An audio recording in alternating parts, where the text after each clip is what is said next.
हजारों की संख्या में संगत दूर दूर से पहुंची सोलन, केवल एक झलक पाने को, एक वचन सुनने को, अपने प्यारे हुजूर जी के। और जब हुजूर जी ने वचन सुनाए तो ऐसा लगा मानो समय थम गया हो। हर शब्द आत्मा को भीतर तक झकझोरने वाला ऐसा सत्संग था।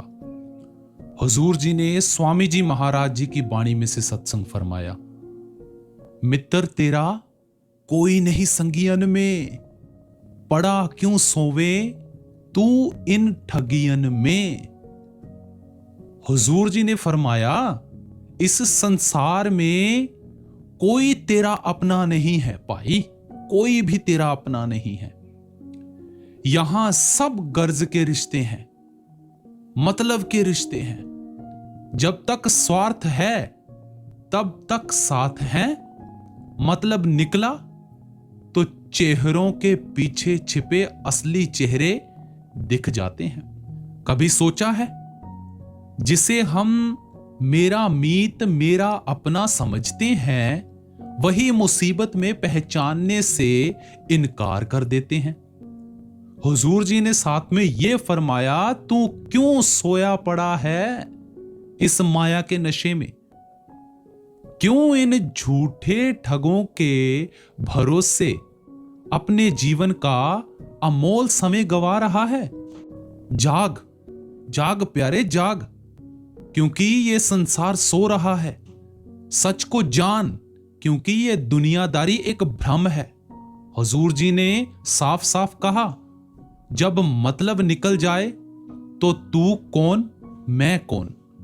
लेकिन एक रिश्ता ऐसा है जो मतलब से परे है, जो आत्मा से आत्मा का है, जो मालिक का भक्त का है। वो रिश्ता कभी नहीं टूटता। इसलिए मालिक से जोड़ लें अपना मन, उसे बना लें अपना मीत, क्योंकि मित्र तेरा कोई नहीं संगियन में सिवाय उस परम प्यारे के। तो हे प्रेमी, अब भी समय है, झूठे रिश्तों के जाल से निकल, उस एक सच्चे मालिक से जुड़ जा, क्योंकि वही है तेरा सच्चा अनंत और अटूट मीत। आओ बड़े ही प्रेम भाव के साथ हुजूर जी का ये सत्संग हम श्रवण करेंगे।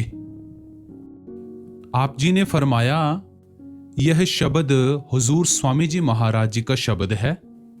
जो संत महात्मा होते हैं वो कुल मालिक का रास्ता बताने के लिए आते हैं। आप जी हमें चेतावनियों के साथ भी समझाते हैं, प्रेम प्यार के साथ भी समझाते हैं।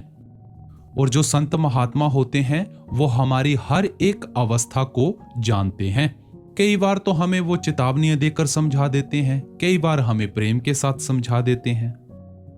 मन हमारा भटका हुआ है, इसलिए शुरुआत में ही हमें समझा रहे हैं, मित्र तेरा कोई नहीं संगियन में। देखो हमारे यार दोस्त, हमारे मित्र और भी बहुत सारे होते हैं, लेकिन यहां पर किस मित्र की बात कर रहे हैं कि यहां पर हमारा कोई भी मित्र नहीं है। परमार्थ हमें एहसास दिलाता है, जब जिंदगी में उतार चढ़ाव आए, अगर तब हमारा वो साथ दें, तब हम उसे मित्र मान सकते हैं। लेकिन ऐसी अवस्था में तो कोई हमारा साथ देता नहीं है। इसलिए स्वामी जी महाराज फरमाते हैं, मित्र तेरा कोई नहीं संगियन में। यहां पर हमारा कोई भी मित्र नहीं है। देखो, जब से हमने होश संभाली है, हमारा कोई ना कोई मित्र बनता ही है। स्कूलों में जाते हैं तो हमारा कोई मित्र बन जाता है, बड़े होते हैं तो हमारे मित्र बन जाते हैं, गली मोहल्लों में रहते हैं तो हमारे मित्र बन जाते हैं। लेकिन जैसे जैसे समय आता है, ये सब बदलने शुरू हो जाते हैं। और ये जो जितने भी रिश्ते नाते हैं, ये सब गर्जों के रिश्ते नाते हैं। बड़े महाराज जी समझाया करते थे कि बहुत बड़े समुद्र में लकड़ियां पड़ी हुई हैं। एक कर्मों की लहर आती है, लकड़ियों को इकट्ठा कर देती है, और दूसरी कर्मों की लहर आती है, लकड़ियों को बिखेर के रख देती है। यहां पर आप जी फरमाना चाह रहे हैं कि यहां पर जो भी है कर्मों का हिसाब किताब है, कर्मों के कारण है। कर्मों की लहर आएगी, इकट्ठा हो जाएंगे, कर्मों की लहर आएगी, बिखर जाएंगे। हमारा यहां पर कोई भी नहीं है और हमने इसी को मद्देनजर रखते हुए विचार करना है कि हमारे सबसे नजदीक है कौन। अगर हमारे ऊपर बीमारी आ जाए, हमारा शरीर काम नहीं करता, हमारा शरीर ही हमारा साथ छोड़ देता है। अब स्वामी जी महाराज इसीलिए फरमाते हैं, क्यों पड़ा सोवे इन ठगियन में। हम सिर्फ गफलत की नींद में सो रहे हैं और कुछ नहीं। जब हमें होशो आवास नहीं रहते हैं, उसे हम होश खो देना कहते हैं। और हम इस गफलत की नींद में सोए हुए हैं, हम असली मकसद को भूलकर बैठ गए हैं। हुजूर जी फरमाया करते थे कि 3 तरह के लोग होते हैं। एक होता है चोर, एक होता है ठग और एक होता है डाकू। और चोर कौन सा होता है? जो रात के अंधेरे में आए और सब कुछ लूट कर लेके चला जाए, उसे चोर कहते हैं। और डाकू कौन होता है? जो बंदूक की नोक पर सब कुछ लूट के ले जाए, उसे डाकू कहते हैं। और ठग कौन होता है? जो मीठी मीठी बातें, चिकनी चुपड़ी बातें कर करके सब कुछ लूट के ले जाए, उसे कहते हैं मीठे ठग। हमने इसकी गहराई में जाने की कोशिश करनी है।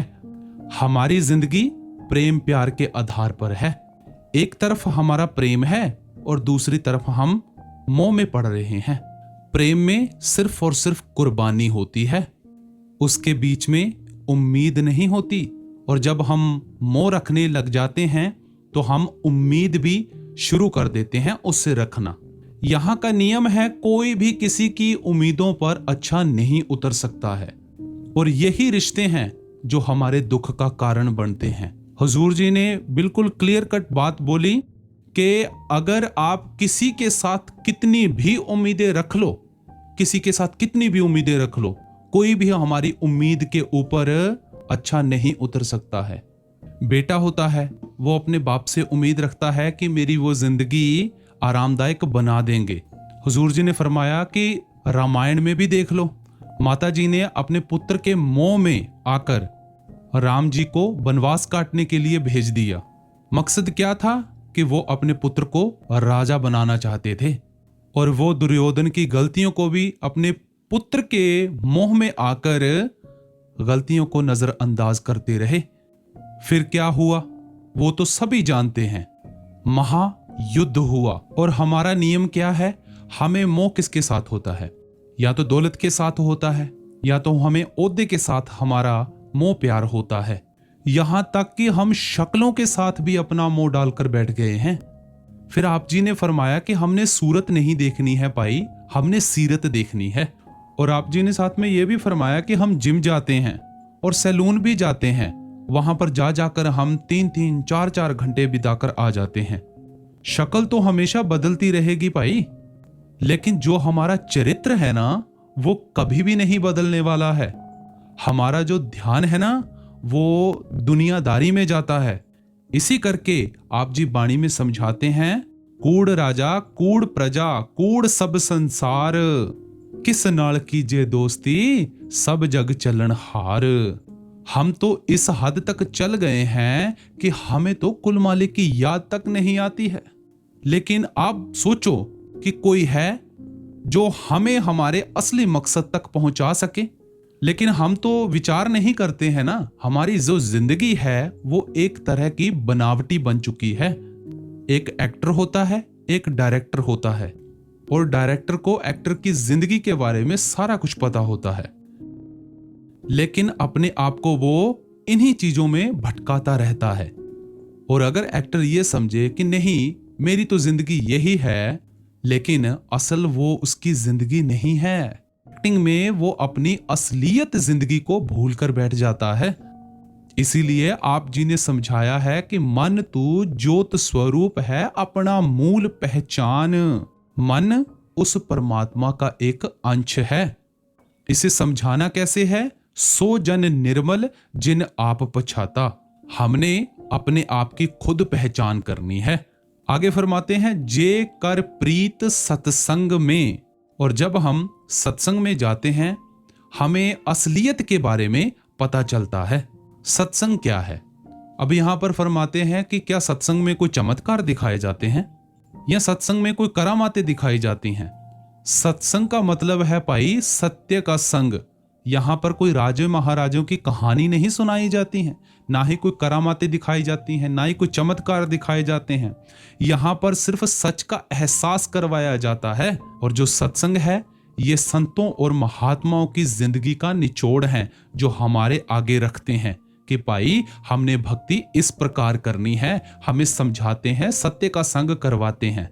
फिर आप जी ने यह समझाया कि हम एतवार के दिन लोकल सत्संग सेंटर में जाते हैं सत्संग सुनने के लिए, और हम इस तरह जाते हैं, इस तरह एंट्री लेते हैं जाके जैसे सत्संग करता हमारे से सत्संग सुनने के लिए आए हों। 9:30 बजे के करीब हम सत्संग सेंटर पहुंचते हैं, यानी कि अपनी मन मर्जी के मालिक बने हुए हैं। जैसे सरकारी दफ्तरों में कोई मीटिंग होती है, वहां पर हम टाइम से पहुंच जाते हैं और वहां पर जो मीटिंग में हमें समझाया जाता है उस पर हम अमल भी करते हैं। इसी प्रकार हमने संत मत में भी सत्संग सुन के हर प्रकार से अमल करना है, ताकि हमारी आगे की जिंदगी जो है वो आसान बन सके। क्या हम मालिक को मिलने के लिए कोई ऐसा माहौल बना रहे हैं ताकि हमें मालिक मिल सके? सत्संग का मकसद सिर्फ यही है कि सत्य का संग करवाना, सत्य की पहचान करवाना। हम जब सत्संग में जाते हैं, एक दो बातें हमारे मन को लगती हैं जो हमें परमात्मा की तरफ आकर्षित करती हैं, और सत्संग में हम ये भी सोचने लग जाते हैं कि शायद मेरे सवालों का जवाब इस सत्संग में मिल जाएगा। और महाराज जी ने हमें 40 साल समझाया, बाबा जी ने भी हमें 35 साल समझाया। आप जी ने ये क्लियर कट बात बोल दी कि क्या उनका संदेश बदल गया? आप जी ने ये बात क्लियर कट कही कि जब तक हम सत्संग को सुनकर अमल में नहीं लेकर आएंगे, अपनी करनी में ऐड ऑन नहीं करेंगे, तब तक हमें हमारे सवालों के जवाब बिल्कुल भी नहीं मिलते रहेंगे। और आप जी ने एक कार का उदाहरण दिया कि जैसे एक एक्सपीरियंसेबल बंदा है, जैसे कोई कार चलाता है, और एक अनएक्सपीरियंसेबल बंदा है जो कार बिल्कुल नहीं चलाता लेकिन उसे कार के बारे में सारी नॉलेज है। अब आप खुद सोचो, आप किस कार में बैठना पसंद करेंगे? जो कार चलाता है, जिसको एक्सपीरियंस में, उसी में बैठना आप पसंद करेंगे, या उसकी कार में बैठना पसंद करें जिसे कार के बारे में नॉलेज तो सारी है लेकिन वो कार नहीं चलाता है? इसी बात को हमने संत मत में भी लागू करना है, इसको अमल में लेके आना है। जो हमें सच्चा ज्ञान दे रहा है, मालिक की तरफ आकर्षित कर रहा है, हमने तो उसी की तरफ जाना है ना। जो हमें हमारे रास्ते से भटका दे, हमने उस रास्ते से नहीं जाना है। फिर आप जी ने नाम के बारे में चर्चा की कि नाम एक ऐसी पावर है जिसने इस सारी सृष्टि को बनाया है। पलटू साहिब जी ने कहा है, उल्टा कुआं गगन में जिसमें जरे चिराग। जो हमारे शरीर का हिस्सा है वो उल्टे कुएं के समान है। इसीलिए भीखा साहिब जी ने अपनी बाणी में कहा है, भीखा पुखा को नहीं सबकी गठड़ी लाल, विरह खोल ना जान से ताते भय कंगाल। माफी चाहता हूं अगर बाणी की लाइन इधर उधर हो जाए। आप जी ने फरमाया कि कुल मालिक की खोज हमने अपने अंदर करनी है। इसीलिए ये 100 साल पहले स्वामी जी महाराज जी ने अपनी बाणी में क्लियर कट बात लिख दी है। जो हमारा वजूद बना हुआ है वो धन संपत्ति के साथ बना हुआ है। धन और दौलत के बारे में आप जी क्या समझाते हैं? धन आने के ऊपर भाई भाई को नहीं पहचानता, एकदम से ही सारा वातावरण, एटमॉस्फेयर जितना भी है इंसान का सारा बदल जाता है। धन हमारे लिए इतना ही जरूरी है ताकि वो हमारे जरूरतों के काम आ सके। धन का मतलब था सिर्फ लेने देने तक, लेकिन हमने इसको रिश्ते नातों में भी ऐड ऑन कर दिया। ना जाने कहां कहां हम इसको ऐड ऑन करे बैठे हैं। जब भी हमने अपनी बेटी का रिश्ता करना होता है तो हम लेने देने का बारे में सोचने लग जाते हैं कि क्या उनसे लेना है, क्या हमको देना है। ये निजी जिंदगी तक तो ठीक था, लेकिन यहां तक कि हम इसको परमार्थ तक भी ले आए। हम तो मालिक के आगे मिन्नत कर रहे हैं, उनके आगे मिन्नतें कर रहे हैं। आप जी फरमाते हैं कि क्या कुल मालिक सौदागर है? आप जी ने साथ में यह फरमाया कि पहले जमाने में परिवार इकट्ठे हुआ करते थे और धन संपत्ति भी सबकी एक सांझी जैसी होती थी, और जब भी कोई दुख आता था मिल बांट कर उसको बांट लेते थे। अब तो बस हर कोई डिप्रेशन का शिकार हुआ बैठा है, सारा बोझ खुद अकेले ही उठा रहे हैं। धन के एवज में हम अपना दायरा ही बिल्कुल छोटा करके बैठ गए हैं। आप जी ने ये फरमाया कि दूसरे देशों को देख लो। क्या उन्होंने ये कहा कि हमने बहुत ज्यादा धन कमा लिया है और हम दूसरे देशों की मदद करें? धन तो सिर्फ हमारे दुखों का कारण बना बैठा है। इसीलिए आप जी ने वाणी में समझाया है, तपोराज राजो नरक। एक गाड़ी के 4 पहिए होते हैं, हमारी जिंदगी के भी 4 पहिए हैं, लेकिन हमने उनको मद्देनजर रखते हुए अपने ध्यान में रखना है। पहला पहिया है काम और काज, दूसरा पहिया है हमारा परिवार, तीसरा पहिया है वो हमारी सेहत, और चौथा पहिया है हमारा परमार्थ। इन 4 पहियों को अपनी जिंदगी में लागू करना है और इसको मद्देनजर रखना है, इसको भूल के नहीं बैठ जाना है। अगर हम परमार्थ की तरफ ध्यान नहीं देंगे ना तो हमारी दिशा ही बदल जाएगी। काम काज का पहिया अगर पंचर हो जाए तो हमारा घर बार नहीं चल सकता। हमने कभी भी मांगना नहीं है, मांग कर हमारा भाग्य नहीं बदल सकता है। आप जी फरमाते हैं, आसा पर्वता जिडियां मौत तनावा हेठ। महाराज जी फरमाया करते थे कि खाना खाते हैं, बुरकी हमारे हाथ में रह जाती है, वहां पर ही हमारी मौत हो जाती है, और सब कुछ धरा का धरा ही रह जाता है ना। इसीलिए आप जी ने फरमाया, चिंता मिटी चाहत गई मनुआ बेपरवाह, जिसको कछु न चाहिए वही शहंशाह। हमने इन चीजों के साथ रहते हुए भी डिटैच रहना है। हमने इनकी गुलामी नहीं करनी है या इनके गुलाम नहीं बन के रह जाना है। आप जी ने फरमाया कि जो इंसान का जामा मिला है ना, ये बड़े ही भाग्य के साथ मिला है, इसका हमने लाहा लेना है। मालिक ने इस सृष्टि को 2 भागों में बांटा है, एक कर्मजून है, एक भोगजून है। इतने लाख साल के बाद हमें जाकर कहीं कर्मजून मिली है। देवी देवते भी इस कर्मजून को तरस रहे हैं, वो भी भोगजून में हैं। अगर उस मालिक के साथ मिलना है ना तो उनको भी पहले इंसान का जामा लेना पड़ेगा, फिर जाकर कहीं वो मालिक से मिल सकते हैं। और हमें तो इंसानी जामा मिला है, हमने इसका लाहा लेना है। इस जून में हम नए कर्म भी बना रहे हैं और भोग भी रहे हैं। अगर 1 जून को हम काटते हैं तो हजारों साल काउंट कर लो, हजारों सालों के बाद हमें जाकर, हजारों लाखों सालों के बाद हमें ये इंसानी जामा मिला है। इसलिए शेख फरीद जी फरमाते हैं, फरीदा 4 गवाया हंड के 4 गवाया सम, लेखा रब मंगे सिया तू आयो केड़े काम। जिंदगी के हम उत्तम से उत्तम जून में बैठे हुए हैं। सारी जिंदगी हमने सोने में ही गुजार दी।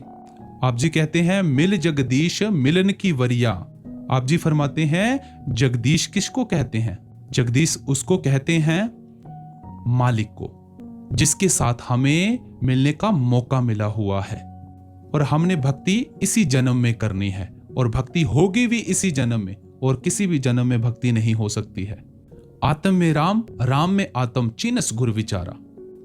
हमने पहचान अपने अंदर जाकर करनी है। लेकिन इस बात को कोई विरला ही विचारता है, हर कोई नहीं विचार सकता।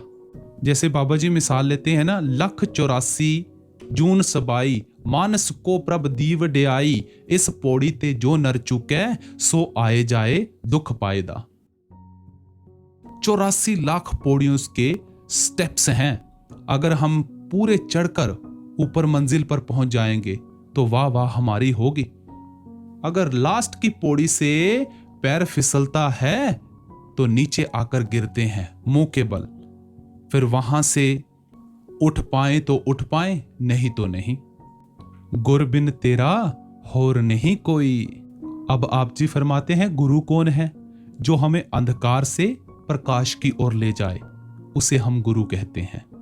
लेकिन हर जगह हमें किसी न किसी चीज की जरूरत जरूर पड़ती है, और जब हम रूहानियत में आते हैं फिर हम ये सोचने लग जाते हैं कि हमें किसी की जरूरत नहीं है। हर कोई काम आपने करना होता है। जैसे हम कोई वेल्डिंग का काम सीखते हैं या कोई गाड़ियों का काम सीखते हैं, एनीवन कोई भी हम काम सीखते हैं तो हमें गुरु की जरूरत पड़ती है। और जब हम परमार्थ में आते हैं, रूहानियत में आते हैं, तब हम ये सोचने क्यों लग जाते हैं कि नहीं, अब मुझे ज्ञान हो गया है तो अब मैं यहां से अकेला ही सफर तय करूंगा। भाई, बिन गुर गत नहीं, बिन गुर सत नहीं, बिना गुरु के नहीं चल सकते आप। जब भी हम किसी रास्ते के ऊपर जा रहे हैं, नया रास्ता है, और नए रास्ते के ऊपर जाते जाते आपको बीच में पता नहीं लग रहा है, आप भूल गए हैं, आपको गाइडेंस की जरूरत पड़ेगी, आप पूछेंगे ना किसी से। इसीलिए परमार्थ में भी भाई हमने इन सब बातों को मद्देनजर रखना है। हम सभी बाहर के गुरु के साथ अपने आप को जोड़कर बैठ गए हैं। इसलिए स्वामी जी महाराज जी ने फरमाया था, गुरु मोहे अपना रूप दिखाओ। वो गुरु जिसका हमने अंदर, अपने अंदर जाकर दीदार करना है।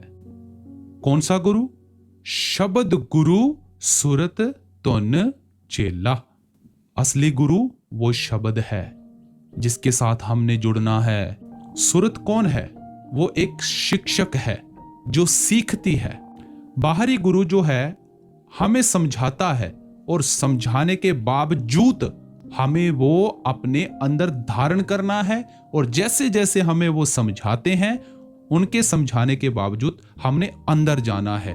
उनसे अगर हमें प्रेम होता है, उसी प्रेम को मद्देनजर रखते हुए हमने अंदर जाना है। यहां पर एक बात ऐड ऑन कर रहा हूं। जैसे हुजूर जी फरमाते हैं, कोई बच्चे सवाल करते हैं कि बाबा जी की हमें बहुत ज़्यादा याद आ रही है, तो हुजूर जी फरमाते हैं ना कि जितना प्यार आपको बाबा जी के साथ है ना, इसी प्यार को चैनलाइज करो, और चैनलाइज करके अंदर जाने की कोशिश करो। इसी प्यार के जरिए अंदर जाने की कोशिश करो। उनके दीदार और दर्शन हमने तीसरे तिल में करने हैं। अभी हम सुनते हैं सोलन के सवाल जवाब जो हुजूर जी से संगत ने किए थे। हुजूर जी, मैं 15 अप्रैल को सोलन में आया था ऑडिशन देने के लिए। उस वक्त मेरी तबीयत बहुत ज़्यादा ख़राब थी और मेरी इस कारण सिलेक्शन भी नहीं हो पाई। मैं इसी विषय को लेकर बहुत ज़्यादा उदास हो गया हूँ। अब बताओ मुझे क्या करना चाहिए? बेटा, हमने इतनी गहराई में नहीं सोचना है। इसकी हम दोबारा भी तो कोशिश कर सकते हैं ना। हमने दोबारा कोशिश करनी है। फिर उसी भाई ने पूछा कि हुजूर जी, बाबा जी कहाँ हैं? और उन्होंने तीसरे तिल की तरफ इशारा किया और कहा कि यहाँ पर हैं। फिर हुजूर जी ने फरमाया कि देखो बेटा, संत महात्मा हमें राह दिखाते हैं, हमने उनको याद करते हुए अंदर जाना है। तो वो भाई कहने लगा कि हुजूर जी, मुझे इतनी ताकत बख्शना कि मैं अंदर जा सकूं। फिर अगला सवाल किया गया कि हुजूर जी, मुझे बाबा जी की बहुत याद आती है। फिर हुजूर जी ने कहा कि इस याद को हमने पक्का बनाना है। जब हम इस याद को पक्का बनाएंगे, यही याद हमारे सिमरन में फायदा लाएगी। फिर अगला सवाल किया गया कि हुजूर जी, मैं हिम्मत तो बहुत करती हूँ, लेकिन जो भी कार्य करने निकलती हूँ उसमें मैं पीछे हट जाती हूँ।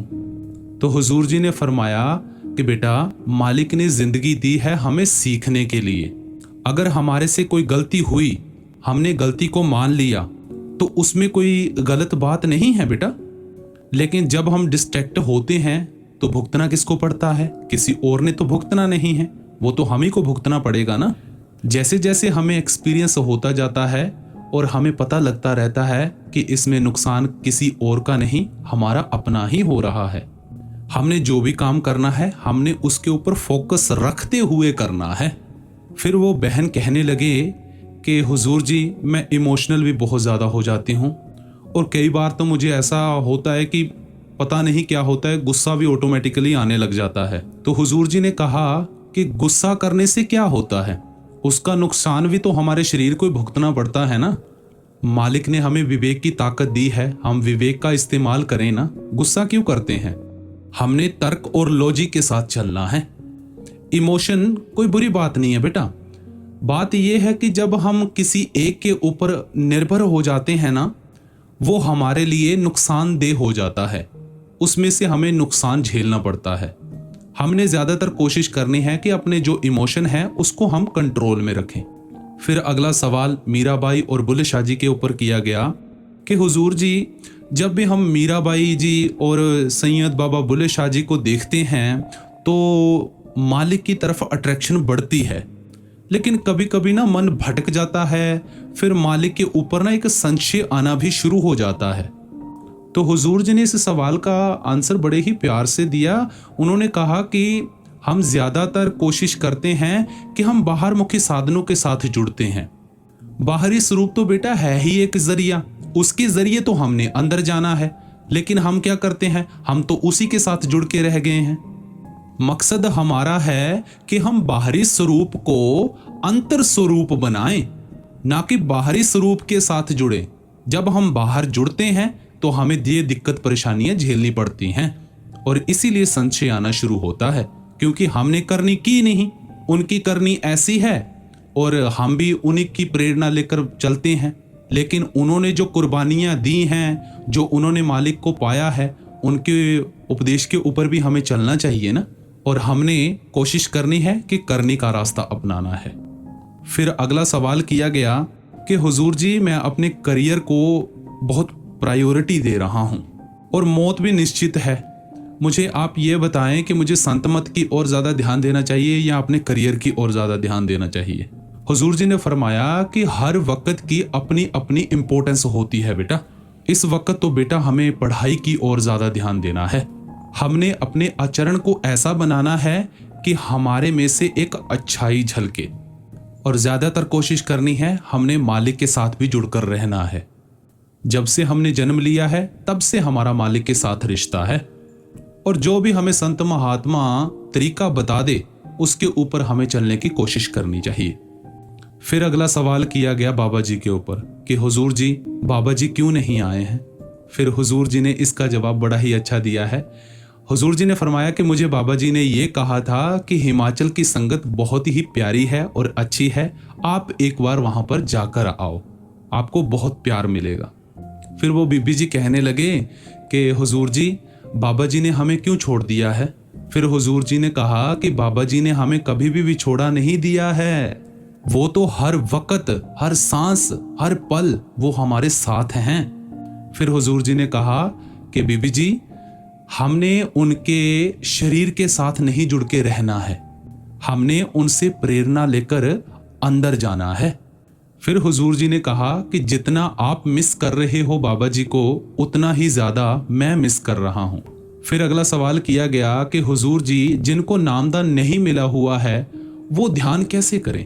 तो हुजूर जी ने बड़े ही प्यार से आंसर दिया कि बेटा, फिलहाल तो हमें अपना ध्यान ज्यादा पढ़ाई के ऊपर रखना है, हमने अपने माँ बाप के साथ अच्छा व्यवहार करना है। जब हमारा वक्त आएगा नामदान का, हमें अच्छे से समझाया जाएगा कैसे करना है, कितना टाइम करना है, ये सब कुछ बताया जाएगा। फिलहाल अभी आप पढ़ाई के ऊपर ध्यान दें। फिर अगला सवाल किया गया कि हुजूर जी, जब हम किसी से दूर जाना चाहते हैं और वो अचानक आकर हमारे फेस के आगे खड़ा हो जाए, तो उस सिचुएशन में हमें क्या करना चाहिए। हुजूर जी ने फरमाया कि देखो बेटा, ये हमारे मन की खेड है, हम जिस चीज को ज्यादा अटेंशन देते हैं, अब बात यहाँ अटेंशन की है, जिस चीज को हम ज्यादा अटेंशन देते हैं वही चीज हमारी आंखों के आगे आकर बार बार खड़ा हो जाती है। हम उन चीजों को अपने मन से निकालें और उन चीजों के ऊपर ज्यादा अटेंशन ना दें, क्योंकि जिस चीज के ऊपर ज्यादा आप अटेंशन देंगे वही चीज हमारे आगे आकर खड़ा होगी। फिर अगला सवाल किया गया कि हुजूर जी, बाबा जी की हमारे ऊपर काफी दया है, कई बार हमें बहुत ज्यादा उम्मीदें हो जाती हैं बहुत जनों से, और उस सिचुएशन में हमें क्या करना चाहिए। हुजूर जी ने फरमाया कि हमने दूसरों से उम्मीद कम रखनी है, अपने से उम्मीद ज्यादा रखनी है, अपनी करनी पे विश्वास करना है। हमने ज्यादातर कोशिश करनी है कि अपने आप को बेहतर बनाएं, क्योंकि जहां से हमें सुख की उम्मीद होगी। जिस हिसाब से हम कार्य करते हैं, यानी कि जिस हिसाब से हम कार्य करना चाहते हैं वैसा कार्य ना हो तो हमें उसमें से दुख मिलना शुरू हो जाता है। हम दूसरों की जिम्मेवारी ज्यादा नहीं उठा सकते हैं बेटा। ज्यादातर कोशिश करनी है कि खुद को बेहतर बनाएं और जितना काम करें पूरे दिल से करें, पूरी लगन के साथ करें। फिर अगला सवाल किया गया कि हुजूर जी, हमारा सत्संग घर आपका इंतजार कर रहा है। पहले मेरी बहन ने आपके आगे विनती की, फिर उसके बाद मेरे भाइयों ने भी आपसे फरियाद की, और बाबा जी ने हमें कहा था कि आपके तो पिंड वाली जो रोड है वो टूटी हुई है, और वो कहने लगे कि अब तो लुक पड़ चुकी है। और जब इतनी बात हुई तो हुजूर जी इसके ऊपर काफ़ी ज़्यादा हंसे। फिर हुजूर जी ने कहा, ओए होए, इतनी लंबी कहानी क्यों बना दी? हुजूर जी कहने लगे, अगर मैं अब चला जाऊं वहां पर, क्या आप वहां पर होंगे? फिर अगला सवाल किया गया कि हुजूर जी, हमारे मन में ना बहुत ज़्यादा थॉट्स आती हैं, तो इनको कंट्रोल कैसे किया जाए? तो हुजूर जी ने साथों साथ एक बात क्लैरिफाई कर दी कि देखो बेटा, पहली बात तो ये, सोच के साथ हमारे कर्म नहीं बनते हैं। लेकिन जैसे बाबा जी फरमाते हैं ना कि अगर हम सोच रहे हैं, अगर हम सोच को सोचते सोचते किसी एक्सट्रीम लेवल के ऊपर चले जाएंगे तो वो हमारा कर्म में तब्दील होना शुरू हो जाता है। इसलिए संतों महात्माओं ने कहा है कि सोच भी ना आने दो। और साथ में एक बात को और क्लैरिफाई किया, उन्होंने कहा कि जैसे एक गाड़ी है, स्टीयरिंग उसका हमारे हाथ में है, हम चाहें गाड़ी को कहीं भी लेके जा सकते हैं, लेकिन ऐसे ही हमारे मन का स्टीयरिंग हमारे हाथ में है। हम चाहें इसको गलत साइड ले जाएं, हम चाहें इसको अच्छी साइड ले जाएं। अब ये हमारे ऊपर निर्भर करता है। फिर अगला सवाल किया गया कि हुजूर जी, इस दुनिया में है तो सारा कुछ है, लेकिन कुछ लोग हैं ज़मीन जायदाद को लेकर बहुत ज़्यादा लड़ते और झगड़ते हैं। वो कारण क्या है, वो क्यों लड़ते हैं? हुजूर जी ने फरमाया कि बेटा, ये सारी अटैचमेंट की बात है। हम अपना दायरा छोटा करके बैठे हुए हैं, इसलिए हम झगड़ों और फसादों में पड़े हुए हैं। लेकिन जो बेटा किस्मत में लिखा हुआ है, मालिक उसे देगा ही देगा, उसे कोई नहीं रोक सकता है। अगला सवाल एक बहन ने किया कि हुजूर जी, मैं जॉब करती हूँ और मुझे ना स्ट्रेस काफ़ी ज़्यादा हो जाता है और मुझे समझ नहीं आता मैं क्या करूँ, मुझे कुछ सुजेशन दें आप। हुजूर जी ने फरमाया कि बेटा देखो, जब जॉब के बारे में सिखाया जाता है तो सारी प्लानिंग बताई जाती है कि हमने कैसे कैसे काम को करना है। हम कई बार ना ईगो में रहते हैं और ये सोचते हैं कि हमने किसी की मदद नहीं लेनी है, और जब हम बेटा ईगो में आते हैं तो बोझ भी तो हमें ही उठाना पड़ता है। हुजूर जी के कहने का मतलब था कि कोई भी काम करना है मिल बांट के करना है। अगर आपके ऊपर ज़्यादा स्ट्रेस आ रहा है तो आपने अपना काम थोड़ा सा किसी और को दे देना है, ताकि उसका भी सहारा साथ में मिल जाए। काम में कोई ईगो नहीं चलती है, निम्रता का भाव रखना होता है, और जब हम काम को बांट कर करते हैं तो वही काम आसान हो जाता है। फिर अगला सवाल किया गया कि हुजूर जी, मेरे मम्मी जी बहुत ज़्यादा चिंता करते हैं।